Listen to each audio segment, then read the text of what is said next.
Fuiste tú quien arruinó a nuestra hermana. Me culparon mis hijos por 11 años, hasta que encontré el verdadero informe policial.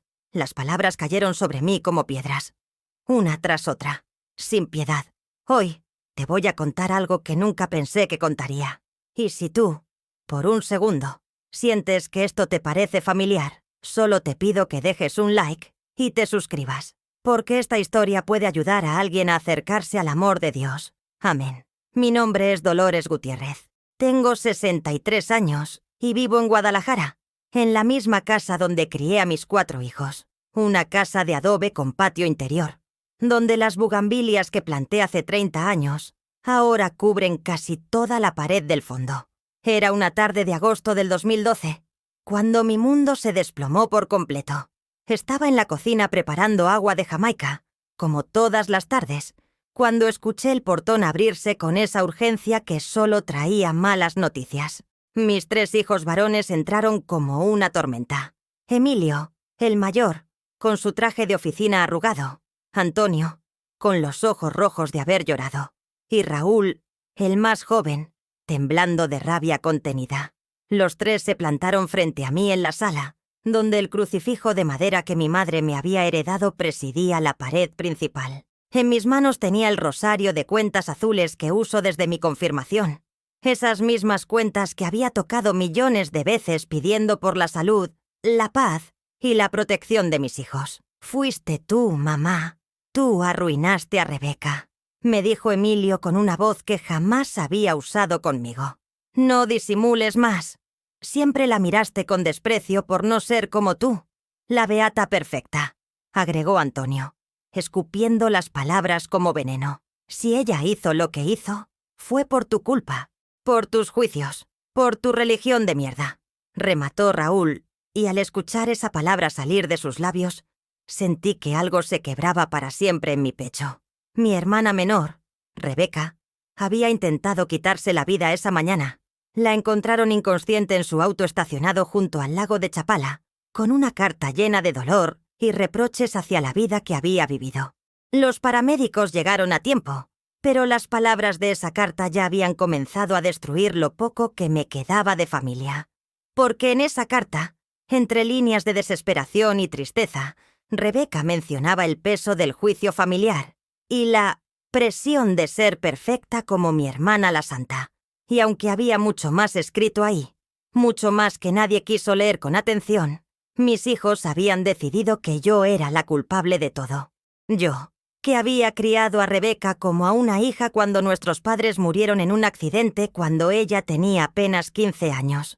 Yo, que había trabajado doble turno en la fábrica textil para pagarle la preparatoria y luego la universidad. Yo, que la había defendido cuando se juntó con ese hombre en Morelia, a pesar de que algo en mi corazón me decía que él no la trataba bien. Pero, hijos, logré susurrar, apretando el rosario hasta que las cuentas se me clavaron en las palmas. Yo nunca juzgué a Rebeca. Ustedes saben que yo la amo, que siempre la he amado. ¡Mentira!, gritó Antonio.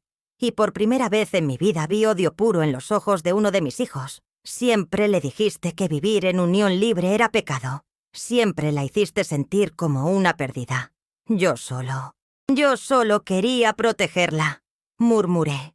Pero las palabras se me atragantaron cuando vi cómo me miraban los 3, como si fuera una extraña, como si fuera una enemiga. En esa sala donde había visto crecer a mis hijos, donde habíamos rezado novenas enteras por las almas del purgatorio, donde habíamos celebrado cumpleaños y primeras comuniones, me convertí en la villana de una historia que no entendía. El olor a Jamaica que salía de la cocina se mezclaba con el aroma de las flores del patio. Esos mismos olores que durante décadas habían significado hogar, familia, amor. Pero ahora todo olía a despedida. «No queremos verte en el hospital», me dijo Emilio con una frialdad que me atravesó como una daga. «Rebeca no quiere verte. Y nosotros tampoco». Se fueron como habían llegado, como una tormenta que deja todo devastado a su paso. Me quedé sola en esa sala, con el crucifijo mirándome desde la pared y el rosario temblando entre mis dedos. El silencio era tan denso que podía escuchar el latido de mi propio corazón, desbocado y doloroso. Afuera, Los niños del vecindario jugaban fútbol en la calle, sus gritos de alegría contrastando cruelmente con el vacío que acababa de instalarse en mi pecho. Esa noche, arrodillada frente a la imagen del Sagrado Corazón que tengo en mi recámara, lloré como no había llorado desde la muerte de mi esposo. Pero esta vez no era por una pérdida que podía entender. Esta vez era por una injusticia que me partía el alma. Señor, susurré entre sollozos, ¿qué hice mal? ¿En qué momento mi amor se volvió veneno para mis hijos? Pero el silencio fue mi única respuesta. Un silencio que se extendería por 11 años completos, convirtiéndose en mi nuevo compañero de vida, mi nueva cruz que cargar. Los días siguientes se convirtieron en un rosario de recuerdos que me atormentaban. Cada rincón de mi casa me gritaba lo que había perdido. La mesa del comedor, donde durante años había servido pozole los domingos para toda la familia reunida. Las sillas que ahora parecían fantasmas de conversaciones que nunca volverían a suceder. El álbum de fotografías que había dejado de abrir porque cada imagen era una puñalada más. Recordé cuando Rebeca llegó a mi casa esa noche de diciembre del 87, con los ojos hinchados de llorar y una maleta despedazada. Apenas tenía 15 años y acababa de perder a nuestros padres en ese accidente horrible en la carretera a Puerto Vallarta. La abracé en el umbral de mi puerta y le prometí que nunca estaría sola, que yo sería su madre, su hermana, su refugio. Y cumplí esa promesa con sangre, sudor y lágrimas. Trabajé turnos dobles en la fábrica de textiles La Guadalupana durante 6 años para pagarle la preparatoria privada y después la universidad. Mis manos se llenaron de callos de manejar esas máquinas industriales. Mi espalda se torció de cargar rollos de tela que pesaban más que yo misma. Llegaba a casa con los dedos entumecidos y el cuerpo adolorido. Pero ahí estaba Rebeca esperándome con la tarea de matemáticas o pidiéndome que la ayudara a escoger vestido para el baile de graduación. Vendí las pocas joyas que me había dejado mi madre para pagarle el curso de inglés que tanto quería. Empeñé mi televisión para cubrir los gastos de su ceremonia de graduación. Me alimenté de frijoles y tortillas durante meses para que ella pudiera tener carne en su plato cada día, porque una jovencita necesita proteínas para crecer fuerte y sana. Cuando conoció a ese hombre en Morelia, a los 23 años, yo ya presentía que algo no estaba bien. Se llamaba Rubén. Tenía 40 años y hablaba de Rebeca como si fuera su propiedad. La primera vez que lo trajo a casa, se sentó en mi mesa y criticó la comida que yo había preparado con tanto amor. En mi tierra, en Michoacán, las mujeres saben cocinar de verdad, dijo mientras apartaba el mole que había tardado 3 horas en preparar. Rebeca va a tener que aprender si quiere ser mi mujer. Sentí un escalofrío recorrerme la espalda, pero me contuve. Rebeca lo miraba con esos ojos brillantes de muchacha enamorada, y yo no quería ser la hermana amargada que destruía su felicidad. Esa noche, después de que se fueron, me arrodillé frente al altar que tengo en mi recámara y le pedí a la Virgen de Guadalupe que protegiera a Sigami y a mi hermana de cualquier mal. Pero las señales siguieron llegando como gotitas de veneno. Rubén comenzó a alejarla de nosotros poco a poco. Primero le dijo que era mejor que vivieran solos, que la familia a veces estorbaba en las relaciones de pareja. Después le prohibió venir a las reuniones familiares, porque tenían compromisos más importantes. Luego inventaba peleas o emergencias cada vez que Rebeca planeaba visitarnos. Yo veía cómo mi hermana se iba apagando en cada llamada telefónica. Su voz se volvía más pequeña, más cautelosa. Dejó de contarme sus sueños y comenzó a pedirme disculpas por todo. Por llamar tarde, por no poder venir en Navidad, por molestarme con sus problemas. ¿Estás bien, mi niña?, le preguntaba cada vez que lograba hablar con ella de escondidas, cuando Rubén no estaba en casa. Sí, Dolores, estoy bien. Es solo que Rubén dice que ustedes no entienden nuestra relación, que juzgan mucho porque no estamos casados por la iglesia. ¿Yo juzgo, Rebeca? ¿Cuándo te he juzgado? No, tú no. Es solo que... Ay, hermana, a veces no sé qué pensar. Él dice que tú siempre has pensado que soy una perdida por vivir así. Ahí estaba la primera mentira de muchas que ese hombre le metió en la cabeza. Yo nunca, jamás en mi vida, había llamado perdida a mi hermana. Sí le había dicho que me gustaba más cuando las parejas se casaban por la iglesia, porque esa es mi fe, mi educación, mi forma de ver la vida. Pero jamás la juzgué por su decisión. Sin embargo, Rubén había tomado mis consejos cariñosos y los había convertido en armas contra ella. Había tomado mi amor protector y lo había transformado en presión familiar. Había envenenado cada palabra mía hasta volverla ponzoña en los oídos de Rebeca. Las llamadas se volvieron más espaciadas. Los cumpleaños pasaron sin felicitaciones. Las navidades llegaron sin su presencia. Y cuando yo intentaba visitarla a Morelia, siempre había una excusa. Que estaba enferma, que estaban de viaje, que era mejor que nos viéramos otro día. Mis hijos comenzaron a preguntarme por qué Rebeca ya no venía. No sé, les decía. Y era la verdad más dolorosa que había pronunciado en mi vida. Creo que está muy ocupada con su nueva vida. ¿No será que la regañaste por vivir en unión libre?, me preguntó Emilio un día, con esa suspicacia que después se convertiría en veneno puro. Yo no regaño a nadie, hijo. Yo solo oro por todos ustedes. Pero ya la semilla de la duda estaba plantada. Ya mis propios hijos comenzaban a verme como la hermana controladora, la fanática religiosa que no podía aceptar que los tiempos habían cambiado. Durante todos esos años, yo seguí enviándole dinero a Rebeca cada mes. 50 pesos, 100 cuando podía, 200 en diciembre para que comprara algo bonito en Navidad. Se los mandaba a través de Western Union, con notitas escritas a mano donde le decía cuánto la amaba y cuánto la extrañaba. Nunca me los regresó, pero tampoco me los agradeció. Las únicas noticias que tenía de ella me llegaban de terceras personas. Doña Carmen, mi vecina, me contaba que su comadre de Morelia había visto a Rebeca en el mercado, muy flaca y con moretones en los brazos. La hermana Socorro, de la parroquia, me decía que una señora de Michoacán le había platicado sobre una muchacha de Guadalajara que vivía con un hombre muy celoso y que no la dejaba salir sola ni para ir a la tienda. Cada noticia era un puñal en mi corazón, pero yo no podía hacer nada. Había perdido el derecho a protegerla cuando ella decidió que yo era el problema en su vida. Entonces llegaron las llamadas nocturnas. Eran las 2, las 3 de la mañana cuando sonaba el teléfono. Yo corría descalza por el pasillo, pensando que era una emergencia, que alguien había muerto o estaba en el hospital. Levantaba la bocina con el corazón en la garganta. ¿Bueno? Silencio. ¿Bueno? ¿Quién habla? Respiración entrecortada. Sollozos ahogados. ¿Rebeca? ¿Eres tú, mi niña? Y entonces la línea se cortaba. Esto pasó durante 2 años. 2 años de llamadas fantasma que me desvelaban y me partían el alma. 2 años en los que yo me levantaba cada madrugada, creyendo que mi hermana me necesitaba, que me estaba pidiendo ayuda en silencio.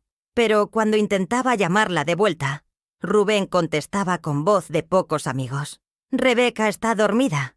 Y no la vuelvas a buscar a estas horas porque la despiertas. ¿Fue ella quien me llamó? Nadie te llamó. Debes estar soñando cosas. Colgaba, y yo me quedaba con el teléfono en la mano, preguntándome si de verdad estaba perdiendo la razón o si mi hermana estaba prisionera en su propia casa.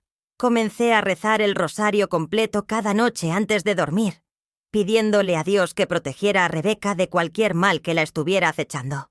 Prendía veladoras a San Judas Tadeo, el santo de las causas imposibles, porque sentía que salvar a mi hermana era exactamente eso, una causa imposible. Y mientras yo oraba en mi soledad, mientras mis rodillas se magullaban de tanto arrodillarme en el suelo frío de mi recámara, mis propios hijos comenzaban a alejarse de mí también.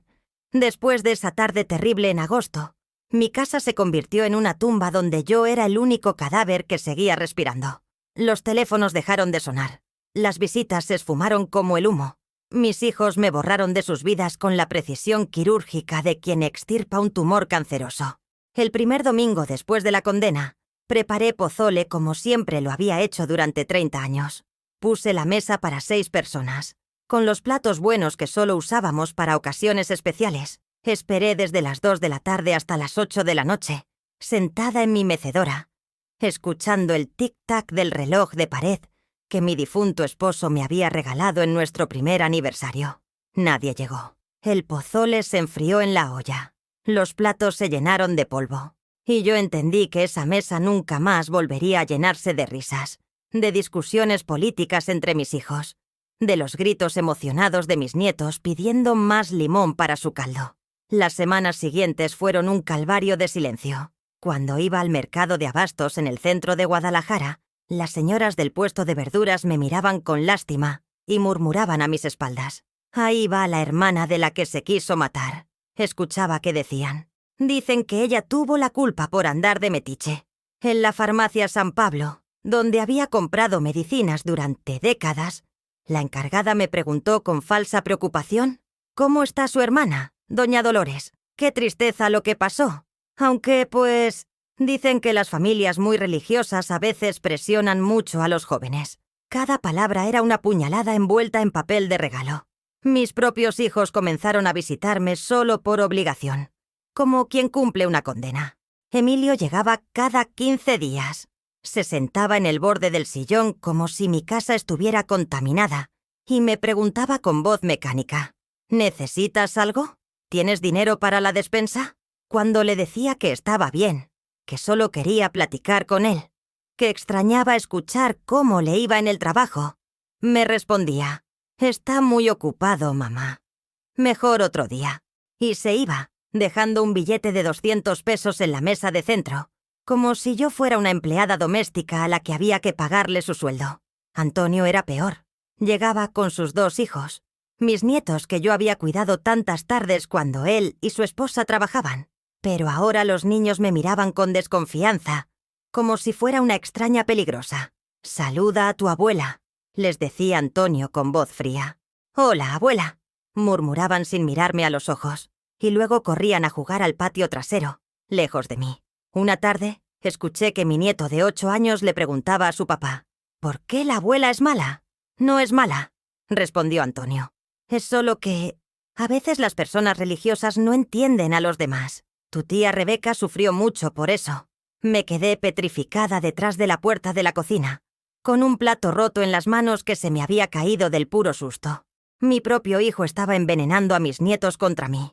Estaba convirtiendo mi fe, que había sido el refugio de toda mi vida, en algo sucio y dañino. Raúl, el menor de mis hijos, simplemente desapareció. Durante 6 meses no supe nada de él. Cuando finalmente apareció en mi puerta un día de febrero, traía los ojos inyectados de alcohol y las palabras cargadas de rencor. «Vine a decirte que Rebeca está en terapia psicológica», me dijo sin siquiera sentarse. «El doctor dice que tiene trauma por presión familiar, que toda su vida se sintió juzgada por no cumplir con las expectativas religiosas». «Hijo, yo nunca». «No me digas hijo», gritó, y el eco rebotó por toda la casa vacía. «Ya no tienes hijos. Los perdiste cuando destruiste a tu hermana con tu santurrona de porquería». Se fue dando un portazo que hizo temblar los vidrios de las ventanas. Esa noche lloré hasta quedarme sin lágrimas, arrodillada frente al altar de mi recámara, preguntándole a Dios si él también me había abandonado como mis hijos. Los cumpleaños se volvieron días de tortura. El mío pasaba sin una sola llamada, sin una sola felicitación. Cumplí 60 años sola, con una veladora prendida y una rebanada de pasque comprado en la panadería de la esquina. Canté las mañanitas para mí misma, con la voz quebrada y las mejillas empapadas. Pero los cumpleaños de mis nietos eran peores. Me enteraba por casualidad, cuando alguna vecina me contaba que había visto la fiesta en casa de Antonio o de Emilio. Grandes celebraciones con payasos, piñatas, música a todo volumen, fiestas a las que yo no era invitada, donde mi silla permanecía vacía como si nunca hubiera existido. Una vez, juntando valor que no sabía que tenía, me aparecí en el cumpleaños de mi nieta Sofía. Llevaba un vestido rosa que había visto en el tianguis y que me había costado 2 semanas de ahorro. Toqué la puerta con el corazón latiéndome como tambor de guerra. Emilio abrió con cara de sorpresa y molestia. «¿Qué haces aquí, mamá?» «Es el cumpleaños de mi nieta. Quería felicitarla». Se quedó parado en el umbral, bloqueando mi entrada. Detrás de él escuchaba las risas de los niños, la música, el sonido de la vida que continuaba sin mí. «No creo que sea buena idea», me dijo finalmente. Los niños están confundidos. Mi esposa dice que es mejor que tengas distancia por un tiempo. ¿Distancia de mis propios nietos? Hasta que las cosas se calmen. Hasta que Rebeca esté mejor. Cerró la puerta suavemente, pero el sonido fue como un disparo en mi pecho. Me quedé parada en la banqueta durante no sé cuántos minutos, escuchando la fiesta desde afuera, como una mendiga que pide limosna de amor. Esa noche, por primera vez en mi vida, pensé en no despertar al día siguiente. Las idas a misa se volvieron mi único escape, pero hasta ahí me siguió la vergüenza. En la parroquia de San José, donde había sido catequista durante 15 años, las señoras me miraban con curiosidad morbosa. Algunas se acercaban con falsa compasión. «Ay, Dolores, qué pena lo de tu hermana. Pero no te sientas culpable, hijita. A veces uno hace lo que puede y las cosas salen mal. Pero yo no. Sí, ya sabemos. Pero ya ves cómo son los jóvenes de ahora. No aguantan nada. En nuestros tiempos éramos más fuertes». Me convertí en la lección moral de toda la parroquia, en el ejemplo de lo que pasaba cuando una se metía demasiado en la vida de los demás, en la hermana controladora que había empujado a una jovencita al suicidio por ser demasiado religiosa. Dejé de participar en los grupos de oración, dejé de ayudar en las kermes, dejé de organizar las posadas navideñas. Me senté en la última banca, en el rincón más oscuro de la iglesia, rezando en silencio para que nadie me viera llorar durante la consagración. Padre Miguel, que me conocía desde que era una jovencita recién casada, se acercó un día después de misa. «Dolores, ¿cómo estás? Hace mucho que no participas en nada». «Estoy bien, padre», mentí, evitando su mirada. «¿Quieres que platiquemos? A veces ayuda a hablar de las cosas que nos pesan». «No hay nada de qué hablar, padre. Solo pídele a Dios que perdone mis pecados». «¿Cuáles pecados, hija?»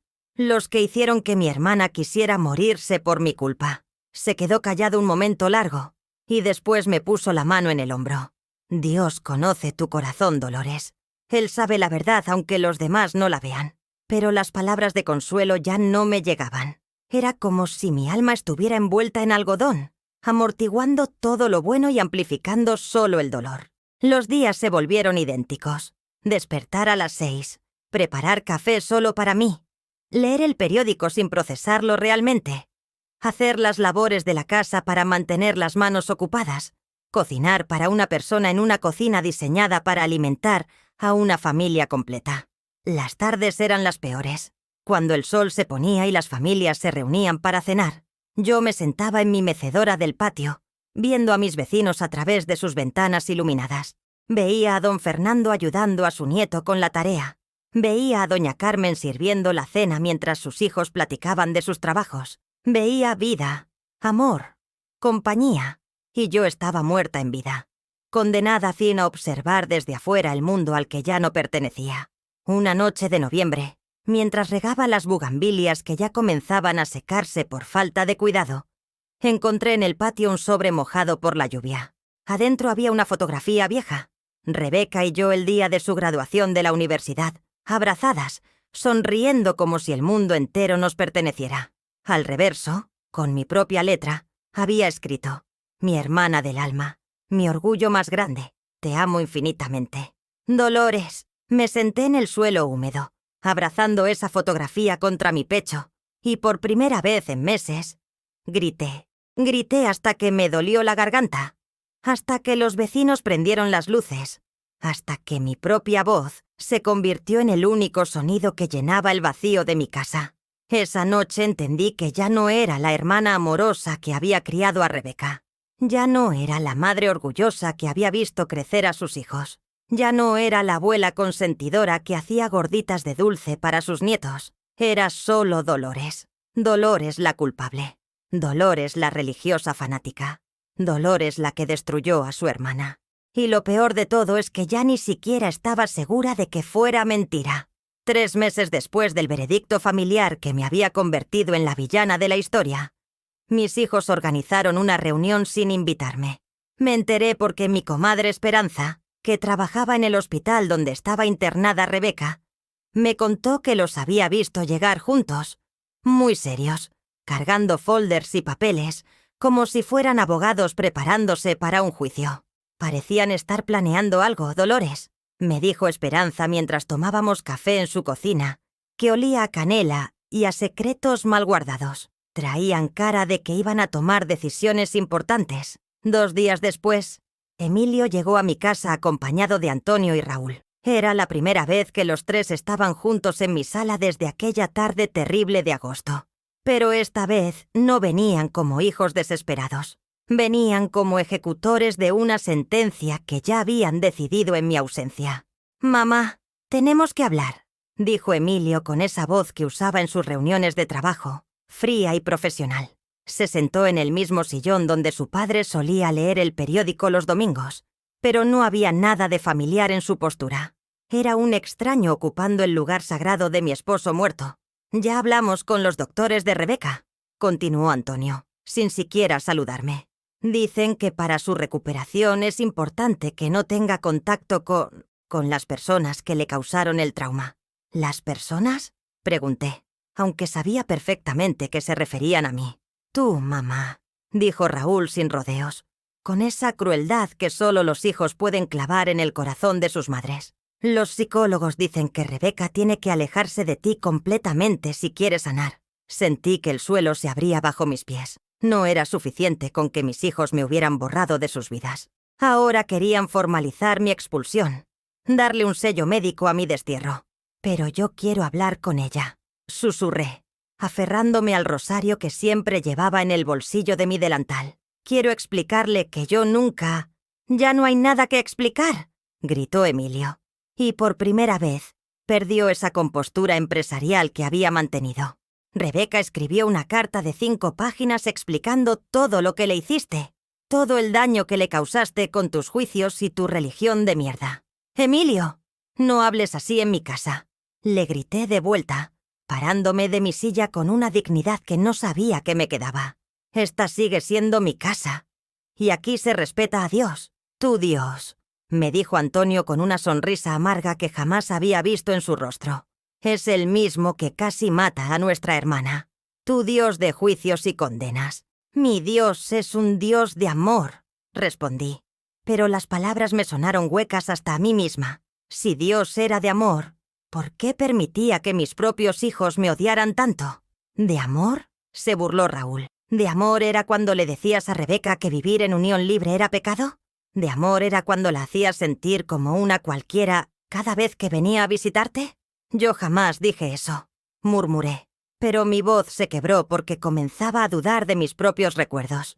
¿De verdad había dicho esas cosas? ¿Era posible que sin darme cuenta hubiera herido tanto a la persona que más amaba en el mundo? «Sí lo dijiste», insistió Antonio. «Y no solo eso, también la comparabas conmigo y con Emilio. Siempre nos ponías de ejemplo de cómo se debía vivir correctamente, porque ustedes están casados por la iglesia». «Exacto», gritó Raúl, señalándome con el dedo como si fuera una criminal confesa. «Para ti, los que no siguen tus reglas religiosas son ciudadanos de segunda clase». Rebeca se sintió juzgada toda su vida. Me dejé caer en mi silla, sintiendo cómo cada palabra de mis hijos se clavaba en mi alma como clavos oxidados. ¿Era cierto? ¿De verdad había hecho sentir mal a Rebeca por vivir diferente a como yo creía que era correcto?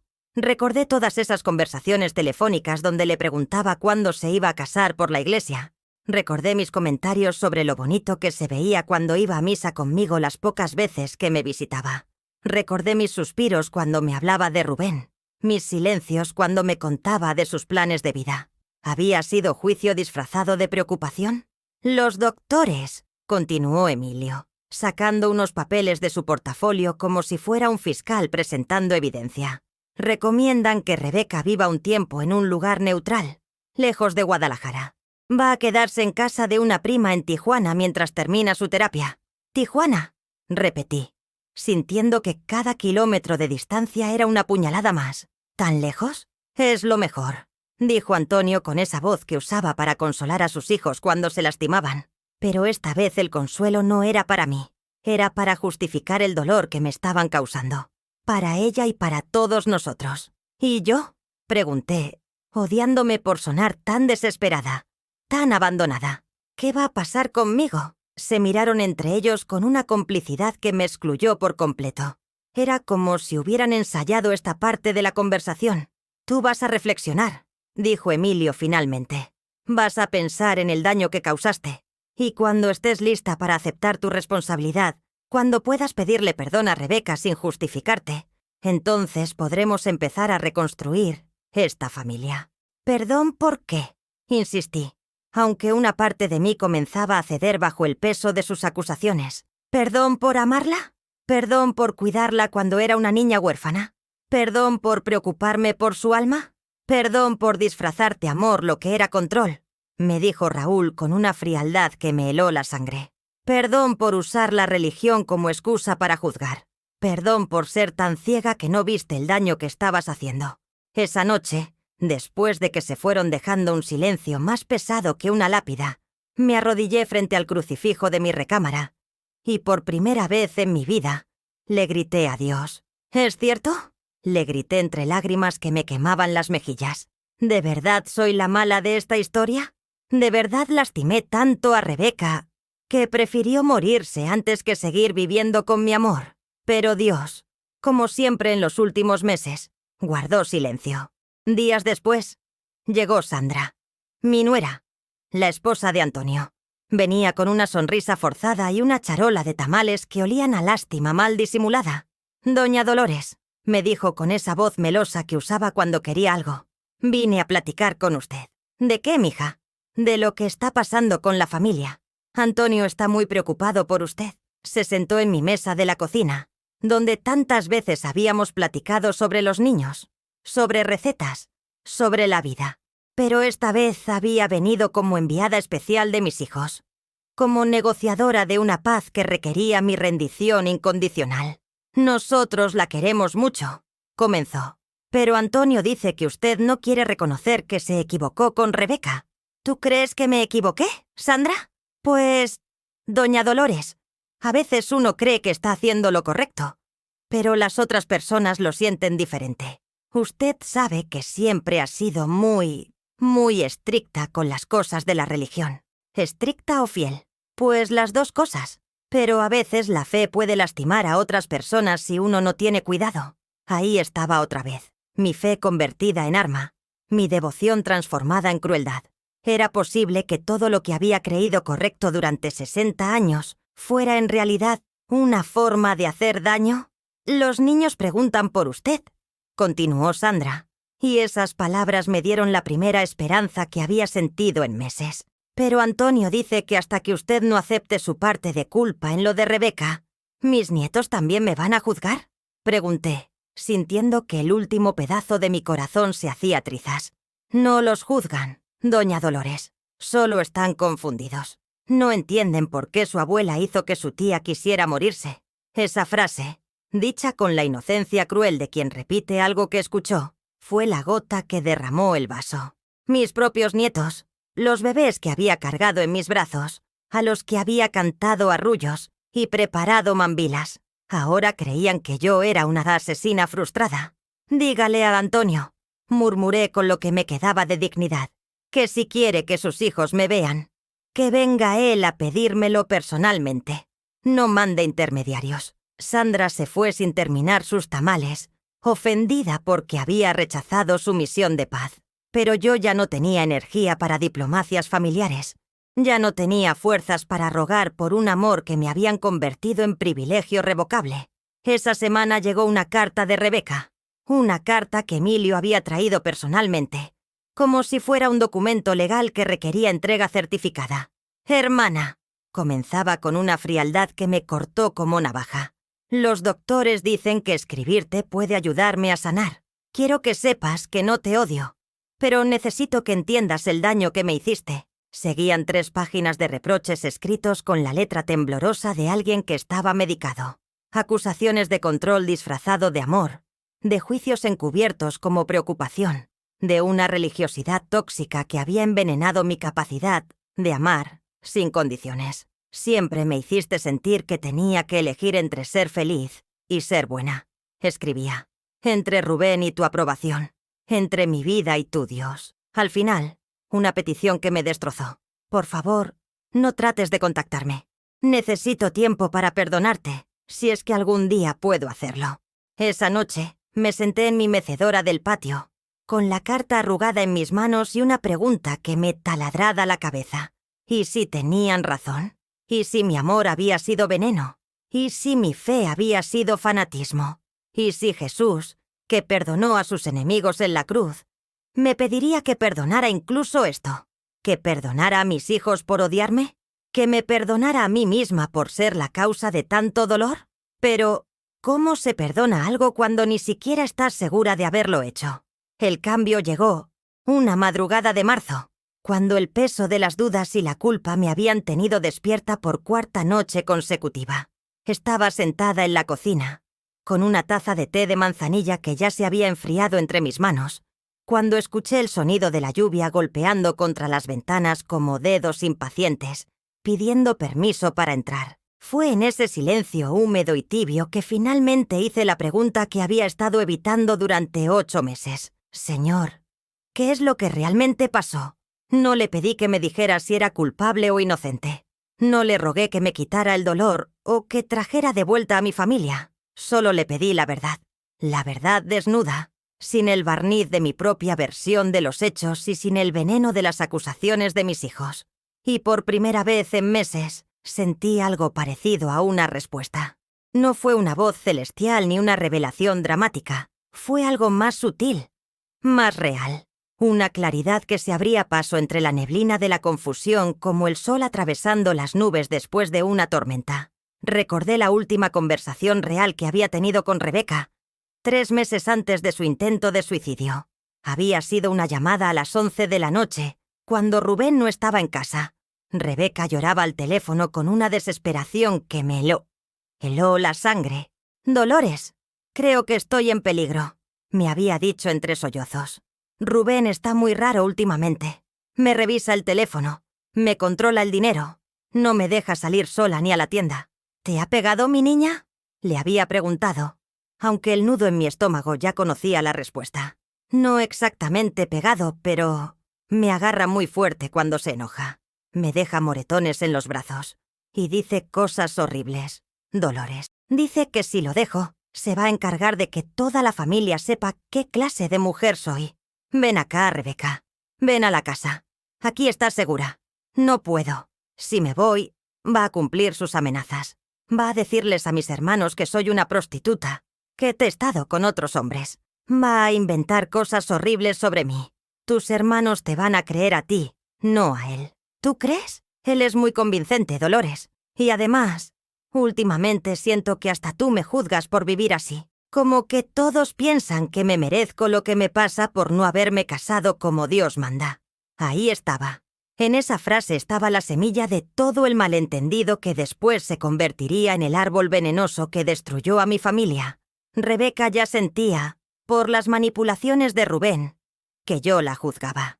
Y yo, en lugar de aclarar eso inmediatamente, me había quedado callada, confundida, sin saber qué responder.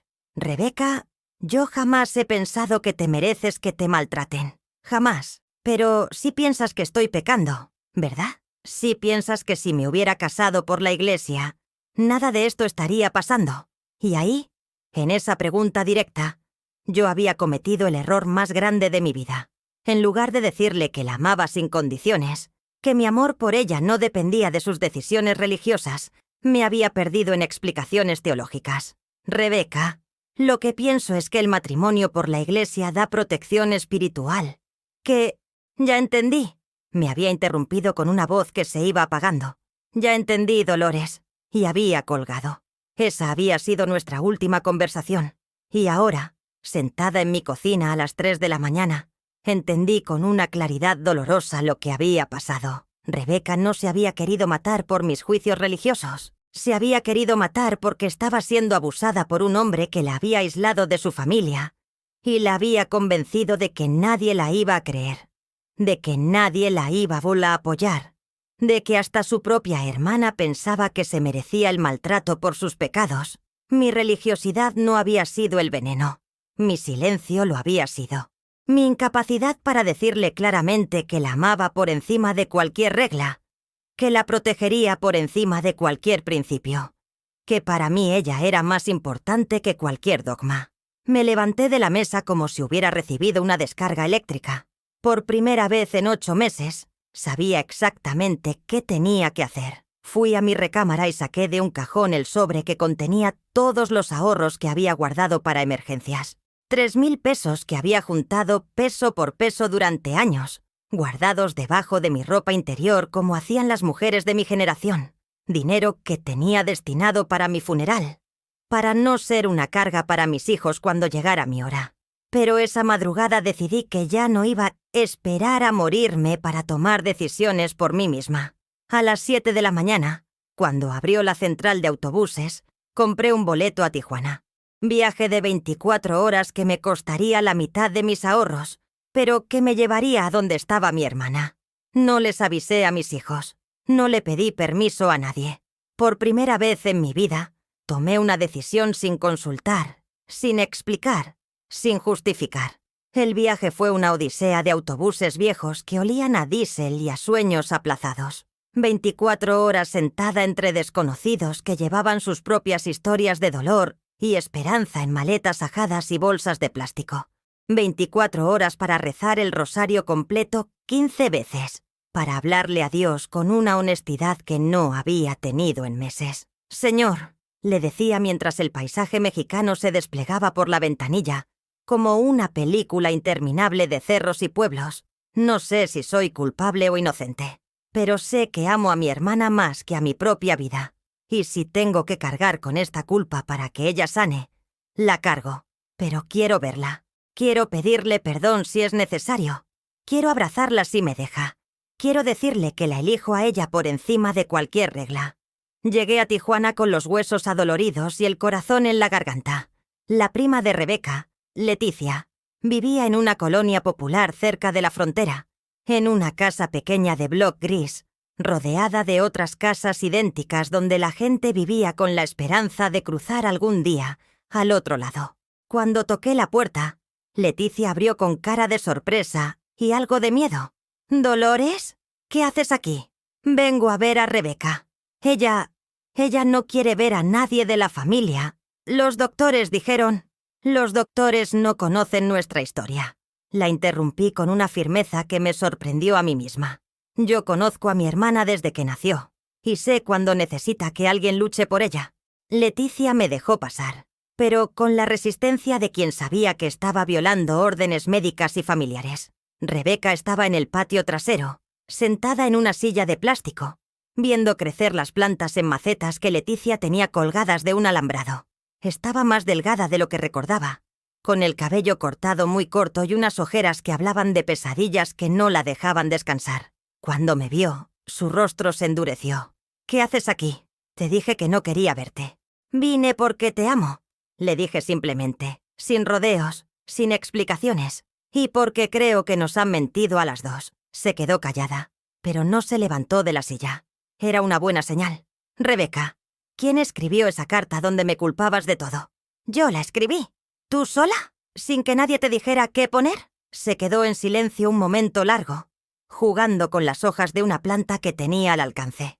«El psicólogo me ayudó a estructurar mis sentimientos», dijo finalmente, con una voz que sonaba ensayada. «¿Y Rubén? ¿Él también te ayudó a estructurar tus sentimientos?» Al escuchar ese nombre, Rebeca se tensó como un animal asustado. «No quiero hablar de Rubén, pero tenemos que hablar de él, mi niña. Porque él está en el centro de todo esto, ¿verdad?» Las lágrimas comenzaron a rodar por las mejillas de mi hermana. Lágrimas silenciosas que hablaban de un dolor demasiado grande para caber en palabras. Él me dijo que si yo me iba, les iba a contar a todos que yo era una cualquiera, que les iba a decir que me había prostituido para pagarme la universidad, que hasta a ti te iba a convencer de que yo era una vergüenza. ¿Y tú le creíste? Tenía fotos. Dolores, fotos mías, fotos íntimas que me había tomado sin que yo supiera. Decía que las iba a mandar a toda la familia, a tu iglesia, a mis trabajos. Decía que iban a arruinar mi vida si lo dejaba. Ahí estaba la verdad que mis hijos no habían querido ver, la verdad que los psicólogos habían enterrado bajo capas de jerga terapéutica. Rebeca no se había querido matar por mis juicios religiosos. Se había querido matar porque estaba siendo chantajeada y abusada por un hombre que la tenía aterrorizada. La abracé sin pedirle permiso. Y por primera vez en 8 meses, sentí que el mundo volvía a tener sentido. «Mi niña», le susurré al oído mientras llorábamos las dos. «Jamás, jamás me avergonzaría de ti. No importa qué fotos tenga. No importa qué mentiras invente. Tú eres mi hermana, mi hija, mi orgullo. Y cualquiera que trate de lastimarte se las va a ver conmigo». Esa noche, por primera vez en 8 meses, dormí en paz. En el sofá de Leticia, con una cobija delgada y una almohada prestada, pero con el corazón lleno de una certeza que había perdido. Yo no era la mala de esta historia, y mañana iba a empezar a demostrarle al mundo que Dolores Gutiérrez no se rendía cuando se trataba de proteger a las personas que amaba. Regresé a Guadalajara 3 días después con algo que no había tenido en 8 meses, la verdad. Pero también regresé con algo más poderoso, la certeza de que Dios me había dado fuerzas para pelear una batalla que no sabía que tenía que librar. En la terminal de autobuses, mientras esperaba el camión urbano que me llevaría de vuelta en polvo a mi colonia, llamé a Emilio desde un teléfono público. Mi voz sonaba diferente hasta para mí misma, más firme, sin esa súplica permanente que había caracterizado mis conversaciones con mis hijos durante los últimos meses. «Necesito que vengan todos a la casa mañana a las 6 de la tarde», le dije sin saludos ni preámbulos. «¿Mamá? ¿De dónde hablas? ¿Dónde has estado? Fuimos a buscarte y... Mañana a las 6. Los 3. Es importante». «Pero mamá, nosotros no... No es una invitación, Emilio. Es una citación. Y más vale que vengan. Porque lo que tengo que decirles va a cambiar todo». Colgué antes de que pudiera responder, antes de que mi antigua tendencia a rogar y explicar pudiera sabotear la autoridad que acababa de descubrir en mi propia voz. Esa noche preparé la casa como si fuera a recibir visitas importantes. Limpié la sala. Puse flores frescas en la mesa de centro. Preparé agua de Jamaica y galletas como lo había hecho durante 30 años para las reuniones familiares. Pero esta vez no era una madre ansiosa esperando la aprobación de sus hijos. Era una mujer que tenía algo que decir y que se había ganado el derecho a que la escucharan. Llegaron puntuales, los 3 juntos, como siempre, con esas caras de fastidio que ponían cuando consideraban que yo los estaba molestando con mis necesidades emocionales. Emilio traía su portafolio, como si esperara tener que sacar documentos legales para controlar una situación difícil. Antonio venía con los brazos cruzados, en esa postura defensiva que adoptaba desde adolescente, cuando sabía que había hecho algo mal. Raúl simplemente se veía cansado, como si toda esta situación familiar le pareciera una pérdida de tiempo. Se sentaron en la sala sin saludarme, esperando que yo empezara a hablar con la misma voz quebrada y suplicante que habían escuchado durante 8 meses. Pero esta vez los sorprendí. Me quedé de pie frente a ellos, con el rosario en las manos no como un escudo, sino como un recordatorio de quién era yo realmente. Y comencé con una pregunta que los desarmó por completo. ¿Alguno de ustedes le preguntó alguna vez a Rebeca qué le había hecho exactamente Rubén? Se miraron entre ellos con esa complicidad que me había estado excluyendo durante meses. Pero esta vez, la complicidad llevaba una pizca de incomodidad. «Mamá, ya sabemos que...», comenzó Emilio. «No», lo interrumpí con una firmeza que los dejó callados. «No saben nada, porque si supieran, no estarían aquí tratándome como si yo fuera una criminal». «¿De qué hablas?», preguntó Antonio. Pero su voz ya no tenía la seguridad arrogante de las conversaciones anteriores. «Hablo de que su hermana no se quiso matar por mis supuestos juicios religiosos. Se quiso matar porque Rubén la tenía amenazada, chantajeada y aterrorizada». Saqué de mi bolsa una grabadora pequeña que había comprado en Tijuana. Una de esas grabadoras baratas que vendían en los mercados de la frontera, pero que había sido suficiente para capturar algo que cambiaría todo. Rebeca me contó la verdad y me dio permiso de grabarla para que ustedes la escucharan. Presioné el botón de play y la voz de mi hermana llenó la sala como un fantasma que venía a reclamar justicia. «Rubén me tenía fotos íntimas que había tomado sin mi consentimiento», decía la voz temblorosa pero clara de Rebeca. «Me amenazaba con mandarlas a toda la familia, a la iglesia de Dolores, a mis trabajos, si yo lo dejaba. Me decía que iba a inventar que yo era una prostituta, que había estado con otros hombres, que iba a arruinar mi reputación para siempre. Emilio se había puesto pálido.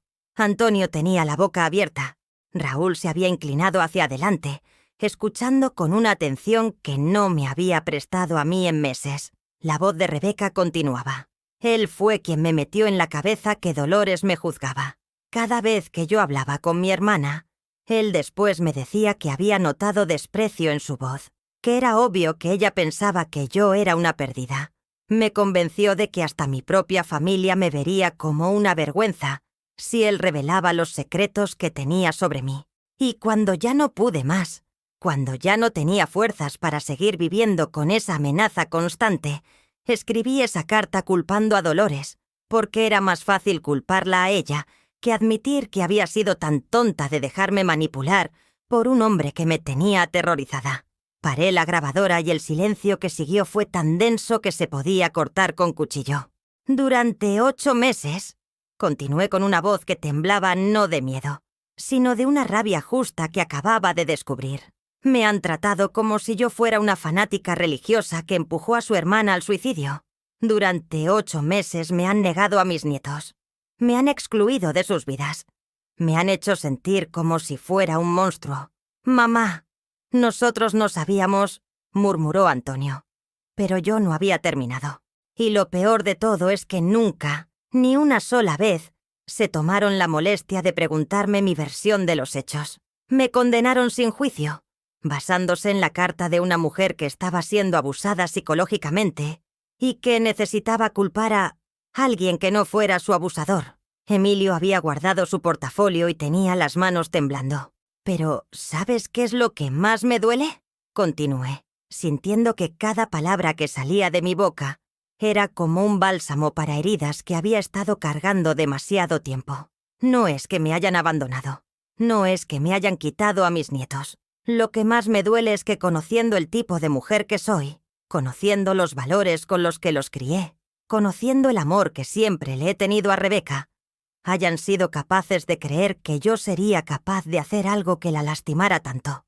«Mamá, perdónanos», dijo Raúl, y por primera vez en 8 meses vi lágrimas genuinas en sus ojos. «No sabíamos. Creímos que...». «Creyeron lo que era más fácil creer», lo interrumpí. «Creyeron que era más fácil tener una madre fanática y culpable que investigar la verdad. Creyeron que era más cómodo hacer de mí el chivo expiatorio que enfrentar el hecho de que no protegieron a su hermana cuando realmente necesitaba protección». Me senté finalmente, pero no en mi posición habitual de súplica. Me senté como la matriarca que era, como la mujer que había criado a 4 hijos prácticamente sola después de que su esposo muriera, como la hermana que había trabajado doble turno para darle educación a una huérfana. Ahora, continué con una calma que me sorprendía hasta a mí misma. «Vamos a hablar de cómo vamos a arreglar esto». «Sí, mamá, por supuesto», dijo Emilio recuperando algo de su compostura empresarial. «Vamos a llamar a Rebeca. Vamos a explicarle a los niños. Vamos a...». «No», lo interrumpí otra vez. «No vamos a hacer nada. Yo voy a decidir qué hacer y cuándo hacerlo. Ustedes van a esperar hasta que yo esté lista para perdonarlos». La sorpresa en sus rostros era casi cómica. Jamás me habían escuchado hablar con esa autoridad. Jamás me habían visto tomar control de una situación familiar. «Ustedes me van a demostrar que se arrepienten de verdad», continué. «No con palabras, sino con acciones. Van a venir a verme cada semana. No porque se sientan obligados, sino porque quieren reconstruir la relación que destruyeron.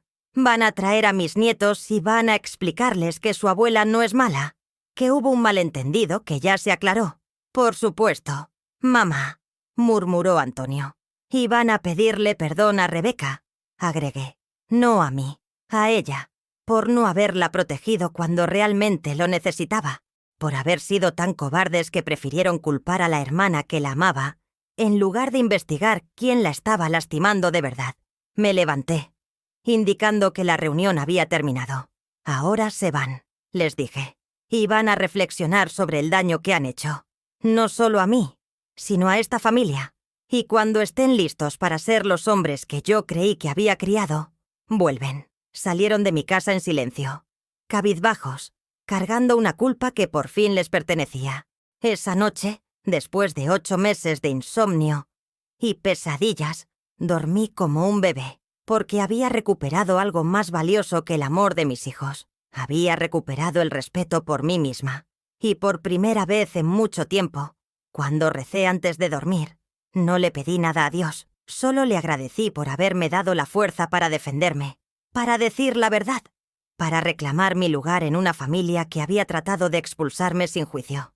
Gracias, Señor, susurré en la oscuridad de mi recámara, por recordarme que tu amor no depende de la aprobación de los demás, ni siquiera de la aprobación de mis propios hijos. Las semanas que siguieron a ese confronto fueron como despertar de un sueño de 8 meses que había sido más bien una pesadilla. Por primera vez desde el incidente de Rebeca, me levanté cada mañana con ganas de vivir el día, no solo de sobrevivirlo. La primera decisión que tomé fue volver a participar en la vida de mi parroquia, pero esta vez de una manera diferente. Ya no como la mujer avergonzada que se escondía en la última banca, sino como la fiel que había redescubierto que su relación con Dios no dependía de la aprobación de los demás. El domingo siguiente llegué temprano a la misa de 8 y me senté en mi lugar de siempre, en la tercera fila del lado derecho, donde me había sentado durante 30 años antes de que la vergüenza me exiliara al fondo del templo. Algunas señoras me miraron con sorpresa, otras con curiosidad mal disimulada, pero yo mantuve la cabeza en alto y participé en cada oración con una devoción que no había sentido en meses. Después de misa, en lugar de escabullirme como había hecho durante tanto tiempo, me acerqué al padre Miguel. «Padre, quiero retomar mi trabajo en la catequesis», le dije con una claridad que me sorprendió a mí misma. «Dolores, qué gusto verte participando otra vez». «Claro que sí. Los niños te han extrañado mucho. Y también quiero organizar un grupo de oración para mujeres que estén pasando por situaciones difíciles en sus familias».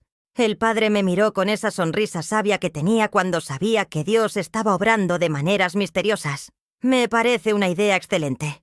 ¿Tienes algún enfoque particular en mente?» Mujeres que hayan sido juzgadas injustamente. Mujeres que necesiten recordar que su valor no depende de lo que otros digan de ellas, sino de lo que Dios sabe que hay en su corazón. 2 semanas después, en el salón parroquial que olía a cera de velas y a flores del altar, se reunieron 6 mujeres para la primera sesión de lo que decidimos llamar Mujeres de Fe Inquebrantable. Estaba doña Carmen, cuya nuera la había acusado de entrometida por dar consejos sobre la crianza de los nietos. María Elena, a quien sus propios hijos culpaban de su divorcio por haber sido demasiado católica para aceptar las infidelidades de su esposo. Esperanza, mi comadre, que había sido señalada por el cura anterior por trabajar los domingos en lugar de ir a misa, sin considerar que era madre soltera y necesitaba ese dinero extra.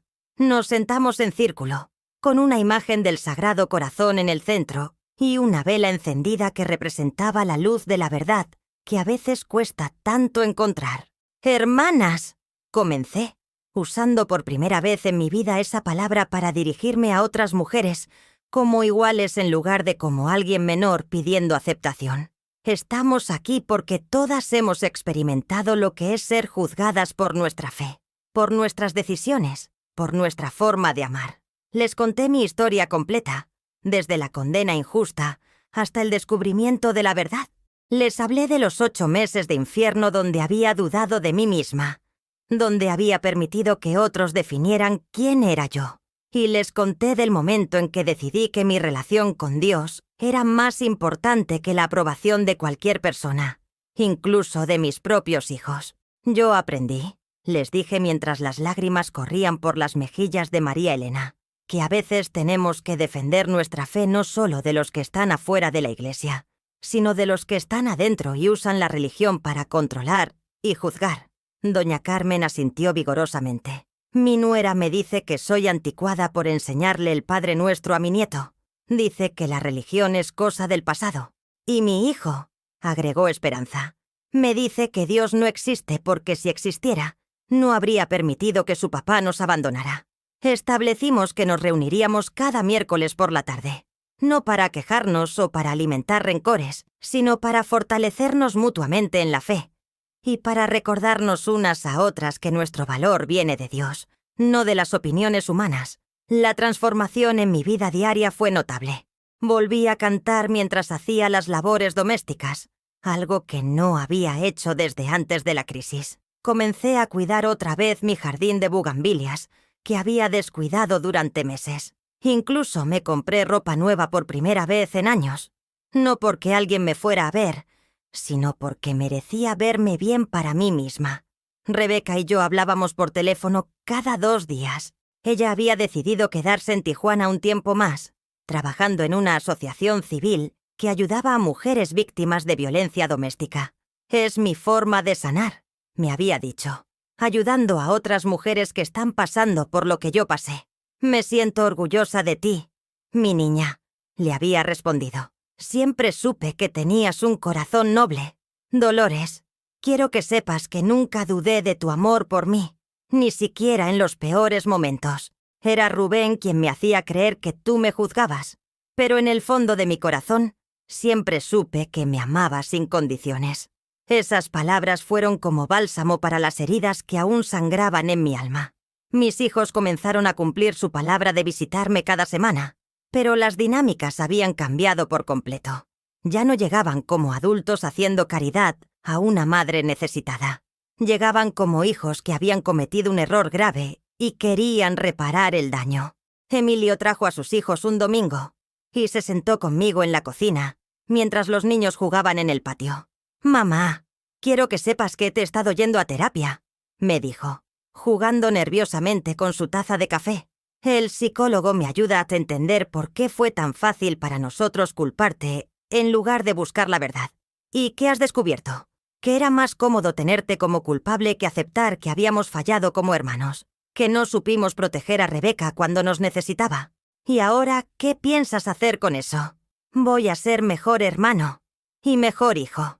Y voy a enseñarles a mis hijos que su abuela es una mujer sabia y fuerte, no la fanática religiosa que les habíamos hecho creer». Antonio fue aún más lejos. Un jueves por la tarde apareció en mi puerta con una propuesta inesperada. «Mamá, quiero que me enseñes a rezar el rosario». «¿Por qué?» «Porque durante todos estos meses he visto cómo tu fe te sostuvo incluso cuando nosotros te abandonamos. Y quiero tener esa clase de fortaleza espiritual». Esa tarde, en mi sala donde tantas veces había rezado sola pidiendo por el regreso de mis hijos, le enseñé a Tam Antonio las oraciones que había aprendido de niña. Le expliqué el significado de cada misterio. Le conté las historias bíblicas que acompañaban cada década del rosario. «Es hermoso, mamá», me dijo cuando terminamos. «No entiendo cómo pude creer que algo tan hermoso podía ser dañino».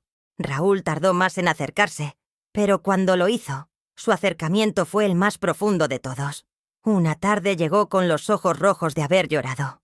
«Mamá, necesito pedirte perdón por algo más que por haberte abandonado. Dime, hijo, durante todos estos meses, cada vez que alguien me preguntaba por ti, yo les contaba la versión donde tú eras la culpable.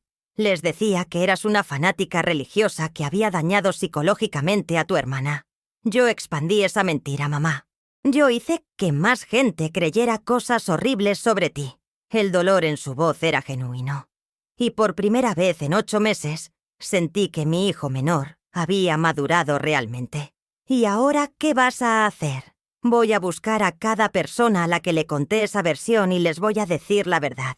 Va a tomar tiempo, pero voy a limpiar tu nombre con todos los que lo ensuciaron por mi culpa». Esa noche, después de que Raúl se fue, me arrodillé frente al altar de mi recámara y le di gracias a Dios, no solo por haberme devuelto a mis hijos, sino por haberlos convertido en mejores hombres a través de esta experiencia dolorosa.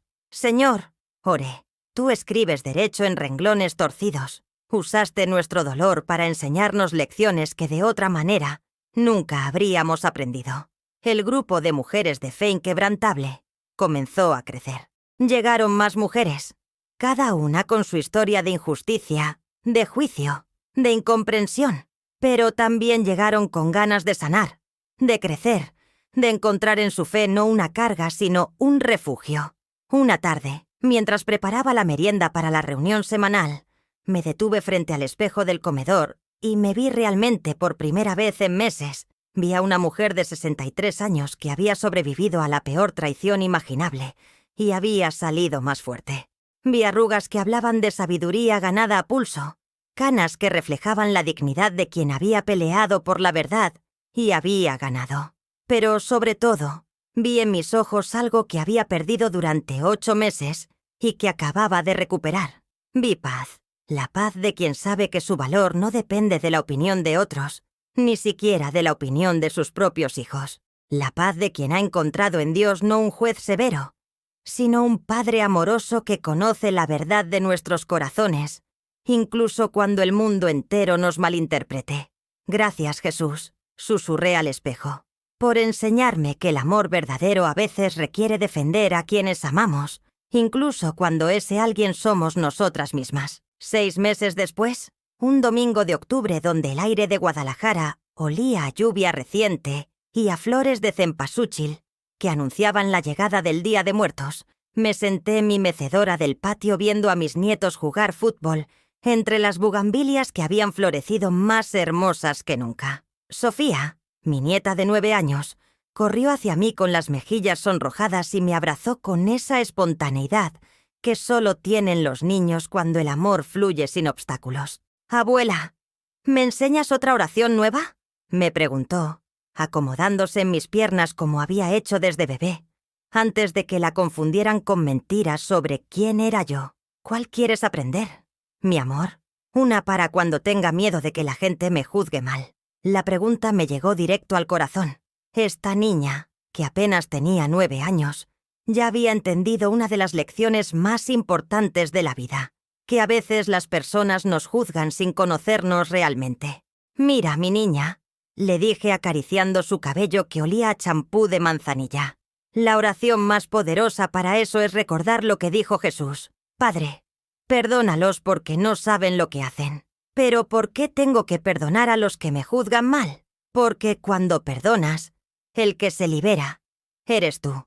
El resentimiento es como cargar una piedra muy pesada en el corazón. Cuando perdonas, sueltas esa piedra y puedes caminar más ligero». Desde la cocina llegaba el ruido de mis 3 hijos preparando la comida dominical que habíamos retomado como tradición familiar. Pero ahora era diferente. Ya no era la matriarca desesperada por mantener unida a una familia que se desmoronaba. Era la abuela que había aprendido que el amor verdadero a veces requiere que las personas toquen fondo para valorar lo que tenían. Emilio había llegado temprano esa mañana con una noticia que me llenó de orgullo. Había decidido inscribirse en un diplomado sobre violencia familiar para poder entender mejor los mecanismos psicológicos que habían atrapado a Rebeca. «Quiero ser parte de la solución, mamá», me había dicho mientras tomábamos café en la cocina. «Quiero aprender a detectar este tipo de situaciones para poder ayudar a otras familias que estén pasando por lo mismo». Antonio había traído a sus 2 hijos y a su esposa, Sandra, quien por primera vez desde el incidente me miraba a los ojos, sin esa mezcla de lástima y incomodidad que había caracterizado nuestras interacciones durante meses. «Doña Dolores», me había dicho Sandra mientras ayudaba a poner la mesa, «quiero pedirle perdón por todas las veces que dudé de usted. Los niños me han contado lo que han aprendido en las pláticas que tienen con usted, y me doy cuenta de que es una mujer muy sabia. No hay nada que perdonar, mija. Todos actuamos con la información que teníamos en ese momento». Raúl había llegado con una sorpresa especial. Había convencido a Rebeca de hacer una videollamada desde Tijuana para que participara en nuestra comida familiar, aunque fuera a distancia. La pantalla de la tablet mostró el rostro de mi hermana, más lleno que cuando la había encontrado en Tijuana, con una sonrisa que hacía meses no veía en ella. «Hermanos», les dijo Rebeca a través de la pantalla, «quiero que sepan que Dolores me salvó la vida. No una vez, sino 2. La primera cuando me crió después de la muerte de nuestros padres. La segunda cuando tuvo el valor de buscarme y ayudarme a ver la verdad». «Rebeca», murmuró Emilio, y pude ver que tenía los ojos húmedos. «Perdónanos por no haberte protegido cuando realmente lo necesitabas». «Ya los perdoné», respondió ella con una paz que se transmitía incluso a través de la pantalla. «Pero quiero que aprendan de esto. Quiero que cuando vean a una mujer en una situación difícil, no la juzguen, que la escuchen, que la crean, que la protejan. Después de la videollamada, mientras los hombres lavaban los platos y los niños jugaban en el patio, me quedé sola en la sala contemplando el crucifijo que presidía la pared principal. El mismo crucifijo que había sido testigo silencioso de mi condena injusta, pero también de mi liberación. Señor, oré en silencio. Gracias por enseñarme que a veces el camino del Calvario es necesario para llegar a la resurrección. El grupo de mujeres de fe inquebrantable se había convertido en un programa formal de la parroquia. Ahora éramos 20 mujeres que nos reuníamos no solo los miércoles, sino que habíamos creado una red de apoyo que funcionaba toda la semana. Teníamos un chat de WhatsApp donde compartíamos versículos bíblicos, oraciones y palabras de aliento cuando alguna pasaba por momentos difíciles. María Elena había encontrado el valor para denunciar a su exesposo por violencia económica, después de años de permitir que controlara todas sus finanzas. Esperanza había retomado sus estudios de enfermería, que había abandonado cuando se quedó embarazada de soltera. Doña Carmen había establecido límites claros con su nuera sobre la educación religiosa de su nieto. «Ustedes me enseñaron», me había dicho doña Carmen en la última reunión, «que defender mi fe no es ser intolerante, es ser fiel a quien soy».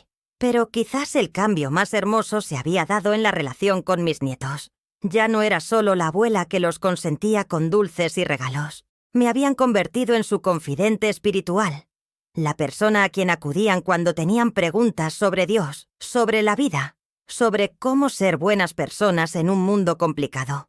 Mi nieto Sebastián, hijo de Antonio, había comenzado a acompañarme a misa los domingos por voluntad propia. «Abuela», me había preguntado una vez después de la consagración, ¿por qué algunas personas usan la religión para lastimar y otras la usan para sanar? Porque la religión, mi amor, es como un cuchillo. Puedes usarlo para cortar el pan y alimentar a tu familia, o puedes usarlo para hacer daño. El cuchillo no es bueno ni malo. Lo que importa es el corazón de quien lo usa. Esa tarde de octubre, mientras el sol se ponía pintando el cielo de Guadalajara con tonos dorados y rojizos, que hacían que las nubes parecieran veladoras prendidas en honor a todos los que habíamos perdido y encontrado, recibí una llamada que me llenó de una alegría particular. Era el padre Miguel, invitándome a dar una charla en la arquidiócesis sobre mujeres de fe en tiempos difíciles. «Dolores», me dijo con esa voz cálida que había sido refugio en mis peores momentos, «tu testimonio puede ayudar a muchas mujeres que están pasando por situaciones similares. ¿Aceptarías compartir tu historia?» «Padre, si mi dolor puede servir para que otra mujer no se rinda, por supuesto que acepto».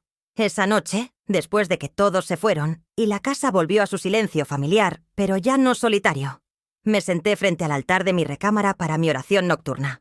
Pero esta vez no tenía peticiones que hacer, solo gratitud que expresar. Gracias, Jesús, por enseñarme que el perdón no es debilidad sino fortaleza. Gracias por mostrarme que cuando perdonamos a quienes nos lastiman, no los estamos absolviendo. Los estamos liberando para que puedan cambiar.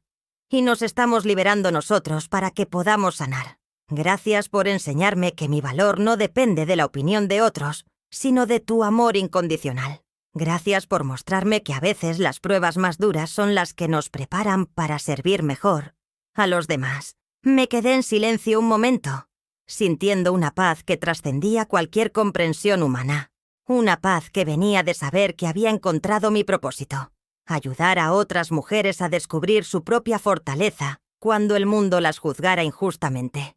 Al levantarme del reclinatorio, mis ojos se posaron en una fotografía nueva que había puesto en mi mesita de noche. Rebeca y yo durante mi visita a Tijuana, abrazadas, sonriendo, libres al fin de las mentiras que habían amenazado con destruir nuestro amor. Al reverso de la foto, con mi letra pero con una caligrafía más firme que antes, había escrito: «El amor verdadero siempre encuentra la manera de vencer a la mentira. Dolores y Rebeca, hermanas para siempre. Octubre 2013. Apagué la luz y me acosté en mi cama. La misma cama donde había llorado durante 8 meses, creyendo que era una mala hermana, una mala madre, una mala cristiana. Pero ahora sabía la verdad.